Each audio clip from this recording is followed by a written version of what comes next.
একটা পার্সেল নিয়ে চলে এসেছি। অলরেডি আমি একটু কেটে ফেলেছি, কারণ যদি খারাপ আসে তাহলে কেন দেখাবো, আর রিটার্ন করার আগে কেন দেখাবো, রিটার্ন করলে তো রিটার্নই করে দেবো। ওই জন্য তোমাদের দেখানো, একটু খুলে দেখলাম যে আমার ভালোই লেগেছে, তাই তোমাদের সাথে এটা দেখানোর জন্য চলে এলাম। এটা আছে একটা ফুলের সোয়েটার, আমার জন্য না, এটা আমার মামামের জন্য নিয়েছি। সেমই নেওয়া আছে, একটা বাড়িতে আছে কালো, সেটা আমার মায়ের অত পছন্দ না। মায়ের কথা হচ্ছে আমি কালো, তাহলে কালো কেন নিবি, কিন্তু আমার এইটা বোঝো, কালো জিনিসটাই খুবই ভালো, ভালো লাগে দেখতে, কিন্তু আমার মার পছন্দ না।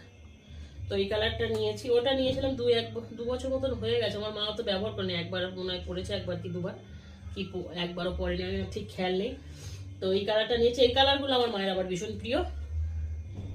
সত্যি কথা বলবো, আমি দাম হিসাবে জিনিসটা এত ভালো এসে তোমাদের ধারণা বলে বুঝতে পারবো, তোমরা ধারণা করতে পারবে না, দাম হিসাবে এত সুন্দর এসছে। 300-র মধ্যে মনে হচ্ছে, অফারে পেয়েছি, অফার ছিল তখন, তো 300-র মধ্যে এত সুন্দর এসছে।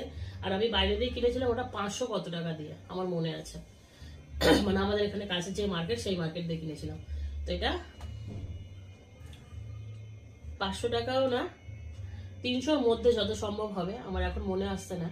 কয়েকদিন আগে অর্ডার দিয়েছিলাম, তো রাত্রিবেলা ঘুম চোখে আবার অর্ডারটা দিয়েছিলাম, কালারটা ভালো লেগেছিল বলে। আমি ভেবেছিলাম যদি ভালো আসে রেখে দেবো, যদি খারাপ আসে রিটার্ন করে দেবো। তো খুলে দেখলাম ভালো এসে, তাই ভাবলাম রাখবো, তাই দেখালাম। আমি যে জিনিসটা মোটামুটি রাখার হয়, সেই জিনিসটাই আমি ভিডিও করে দেখাই, আদারওয়াইজ আমি দেখাই না।